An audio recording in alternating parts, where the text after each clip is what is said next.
Hello students, good morning. तो आज हम जो आपका 5वां लेसन है उसका जो गद्यांश 3 है वो आरंभ कर रहे हैं। तो सबसे पहले तो इस गद्यांश में जो लेखक हैं उन्होंने जो मास्टर त्रिलोक सिंह हैं उनका उनका जो चरित्र है उनके चरित्र के बारे में उन्होंने वर्णन किया है। यानी जो जो धनराम हैं और जो मोहन हैं वो दोनों आपस में बातचीत कर रहे हैं और अपने स्कूल के बीते हुए क्षण हैं उसको वो याद कर रहे हैं। ये कौन सा किस समय का वर्णन है? जब जो मोहन है वो अपने खेत में जो कांटेदार झाड़ियां हैं उनको काटने के लिए अपने हंसुए को धार लगाने के लिए धनराम की जब दुकान पर जाता है तब दोनों अपने बीते हुए जो स्कूल के दिन हैं उनको याद करते हैं। तब ये वार्तालाप होता है। मास्टर त्रिलोक सिंह तो अब गुजर गए होंगे, मोहन ने पूछा। तो यहाँ जो मोहन है वो धनराम से पूछता है भी जो मास्टर त्रिलोक सिंह हैं वो तो कहें भी अब इस दुनिया से चले गए होंगे या उनका निधन हो गया होगा। वे दोनों अब अपने बचपन की दुनिया में लौट आए थे। तो इस तरह वे अब दोनों क्या है जो बचपन की दुनिया में लौट आए थे, अर्थात उन्हें जो बचपन में जो घटी हुई घटनाएं हैं, विशेषकर जो स्कूल की जो घटनाएं हैं वो घटनाएं उन्हें याद आ रही थी या उन घटनाओं को वो क्या याद करने लगे थे। धनराम की आंखों में चमक सी आ गई। जैसे ही क्या है मोहन ने मास्टर त्रिलोक सिंह का जिक्र किया तो जो धनराम है जो उसका सहपाठी था तो उसकी आंखों में क्या है एक चमक सी आ गई। वह बोला, मां साहब भी क्या आदमी थे लल्ला, अभी पिछले साल ही गुजरे। तब जो धनराम है वो कहने लगा भी मास्टर जी क्या हैं भी बहुत ही दमदार व्यक्ति थे। मां साहब यानी मास्टर साहब के हैं भी जो बहुत ही दमदार व्यक्ति थे, अभी पिछले साल ही गुजरे हैं, पिछले वर्ष ही क्या है भी उनका देहांत हुआ है। सच कहूं आखिरी दम तक उनकी छड़ी का डर लगा ही रहता था। तब धनराम कहने लगा भी मुझे क्या है भी अंत तक जब तक उनका निधन हुआ था, जब भी मैं उन्हें देखता था तो मुझे क्या है भी जो उनकी छड़ी का डर है वो मेरे मन में हमेशा ही लगा रहता था। यानी जो मास्टर त्रिलोक सिंह हैं वो धनराम को बहुत पीटते थे स्कूल के दिनों में। दोनों हो होकर हंस दिए। कुछ ही क्षणों के लिए वे दोनों ही जैसे किसी बीती हुई दुनिया में लौट गए हों और जैसे ही क्या है उन्होंने स्कूल के जो बीते हुए क्षण हैं उनको याद किया तो उन्हें लगा भी वे किसी जो बीती हुई यानी बीते हुए समय की कोई जो दुनिया है उसमें वो क्या है जा चुके थे। गोपाल सिंह की दुकान से हुक्के का, तब जो बीती हुई बात को याद करते हुए ये बातें कहते हैं। गोपाल सिंह की दुकान से हुक्के का आखिरी कस खींचकर त्रिलोक सिंह स्कूल की 4 दीवारी में उतरते हैं। तब वो याद करते हुए क्या कहते हैं कि जब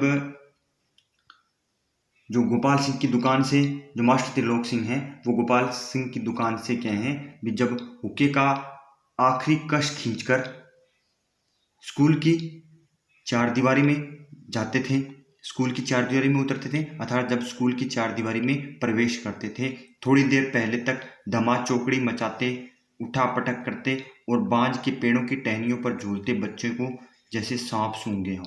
और जैसे ही वे प्रवेश करते तो उस समय क्या है भी जो बच्चे धमा चौकड़ी मचाते, अर्थात जो बच्चे उछल कूद कर रहे होते या उठा पटक कर रहे होते, या उस समय जो कुछ बच्चे जो पेड़ों की जो बांज के पेड़ थे उन पेड़ों की टहनियों से जो झूल रहे जो बच्चे होते थे वो क्या है वे चुपचाप अपनी कक्षाओं में चले जाते थे, अर्थात उन जैसे सांप सूंघ गया हो, अर्थात वे चुपचाप क्या है अपनी कक्षाओं में चले जाते थे और चारों ओर क्या है भी एकदम से चुप्पी छा जाती थी। कड़े स्वर में वह पूछते थे, प्रार्थना कर ली तुम लोगों ने? तब वो क्या है कि थोड़ा सा क्रोधित होकर या कड़क आवाज में बच्चों से प्रश्न पूछते थे भी प्रार्थना कर ली तुमने? वो जानबूझकर ये प्रश्न पूछते थे, क्यों? यह जानते हुए भी यदि प्रार्थना हो गई तो गोपाल सिंह की दुकान तक उनका संवेद स्वर पहुंचता ही। यानी यदि उन्हें पता था भी यदि प्रार्थना हो गई है तो जो गोपाल सिंह की जो दुकान थी वहां तक जो सभी बच्चों का जो इकट्ठा स्वर है वो पहुंच जाता था। यानी वो दुकान ज़्यादा दूर नहीं थी। लेकिन फिर भी वो क्या है, भी बच्चों से प्रश्न पूछते थे, भी प्रार्थना कर ली तुमने। त्रिलोक सिंह घूर घूर कर एक लड़के को देखते हैं, फिर वही कड़कदार आवाज, मोहन नहीं आया आवाज। तो इस तरह मास्टर त्रिलोक सिंह एक एक लड़के को घूर घूर कर देखते थे और फिर दमदार आवाज में, कड़कदार आवाज या दमदार आवाज में पूछते, क्या मोहन नहीं आया आज। आगे है इस गद्यांश पर आधारित प्रश्न। इन पंक्तियों में मास्टर त्रिलोक सिंह के जीवन की किन विशेषताओं का उल्लेख किया गया है। आसान सा प्रश्न है।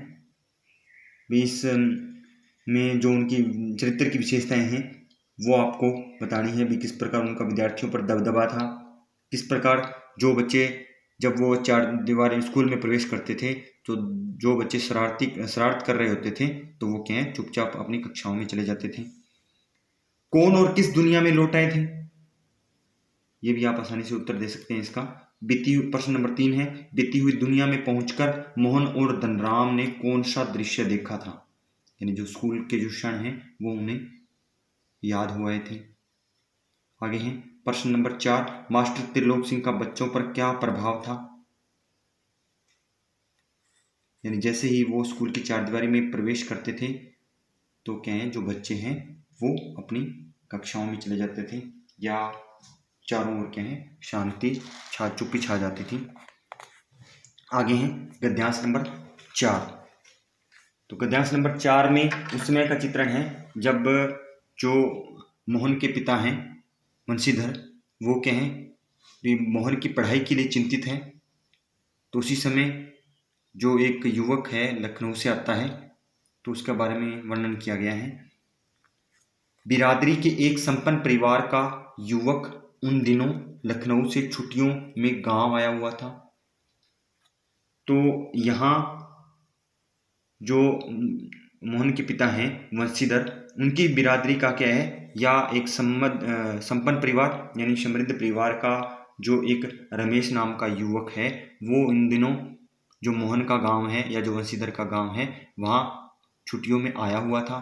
बातों बातों में वंशीधर ने मोहन की पढ़ाई के संबंध में उससे अपनी चिंता प्रकट की, और जब वो उस रमेश युवक से बातचीत कर रहे हैं तब वे क्या हैं, भी मोहन की पढ़ाई के संबंध में बात करते हैं और वो अपनी जो चिंता है वो व्यक्त करते हैं आगे पढ़ाने के लिए। उसने न केवल अपनी सहानुभूति जतलाई बल्कि उन्हें सुझाव दिया कि वे मोहन को उसके साथ ही लखनऊ भेज दें। तो जब मोहन के पिता ने